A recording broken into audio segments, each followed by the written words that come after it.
मेरे प्यारे बच्चों, आप लोगों ने बहुत ही बार रस, छंद, अलंकार की परिभाषा उदाहरण को देखा होगा, लेकिन आज हम जिस तरीके से इस वीडियो में रस, छंद, अलंकार की सारी परिभाषाएं जानने वाले हैं, वैसा तो आपने कभी ना देखा होगा, ना तो सुना होगा।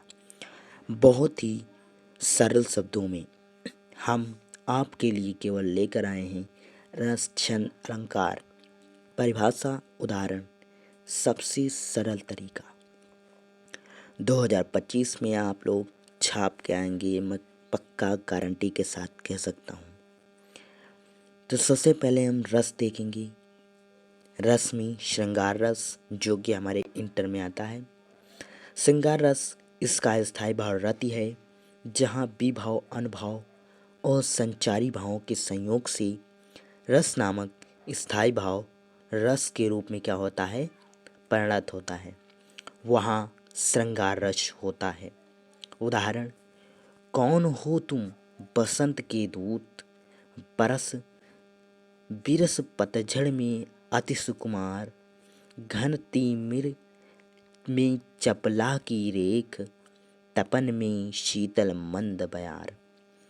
अगला देखते हैं, हास्य रस।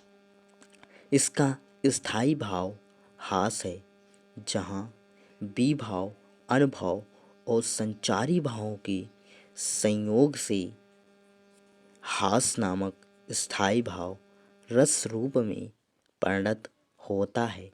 वहाँ क्या होता है, हास्य रस होता है। शीश पर गंगा हंसे, लट में भुजंगा हंसे, हास्य ही को दंगा भयो, नंगा के विवाह में। अब छंद देखते हैं। सोरठा छंद, फिर कुंडलियाँ छंद। सोरठा छंद यह दोहे का उल्टा होता है। इसके पहले और तीसरे चरण में 11-11 मात्राएं तथा दूसरी और चौथे चरण में 13-13 मात्राएं होती हैं।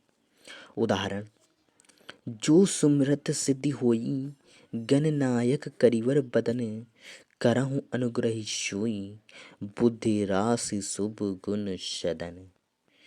अब आते हैं कुंडलियाँ छंद पर।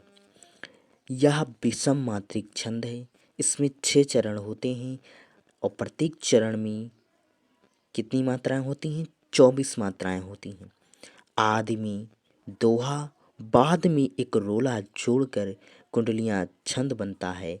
ये दोनों छंद एक दूसरे से कुंडली की भांति जुड़े होते हैं, इसलिए इसे कुंडलियाँ छंद कहते हैं। सुंदर दोहा लीजिए, सुंदर भाव बनाए, 13-11 मात्रिका चरणों वार लगाए, चरणों वार लगाए, चरण अंतिम दोहे का रोला छंद बनाए। चरण पहला रोले का पहला दोहा शब्द, अंत रोले के अंदर भरे भाव भरपूर, बने कुंडलियाँ सुंदर। अब देखते हैं अलंकार। अनुप्रास अलंकार, जहाँ पर व्यंजन वर्णों की बार बार आवृत्ति होती है, वहाँ पर अनुप्रास अलंकार होता है। उदाहरण, तरनी, तनुज, तट, तमाल, तरवर, बहुछाए। ते यमक अलंकार, जहाँ पर एक ही शब्द की 2 या 2 से अधिक बार आवृत्ति हो, वहाँ यमक अलंकार होता है, किंतु उसके अर्थ अलग अलग होते हैं। उदाहरण के लिए देखते हैं, काली घटा का घमंड घटा। एक तो काली घटा पहाड़ी हो गई, और घमंड घटा मतलब आप जानते हैं क्या घटा है। तो मेरे प्यारे बच्चों, हमने बहुत ही सरल भाषा में उदाहरण बहुत ही अच्छा लेकर आपको समझाया है। आशा करता हूँ आपको वीडियो अच्छी लगी होगी। तो आप लाइक और सब्सक्राइब करे बिना नहीं जाएंगे, तो जल्दी से जल्दी अपना काम कीजिए और लाइक सब्सक्राइब जरूर करें। Thanks for watching videos.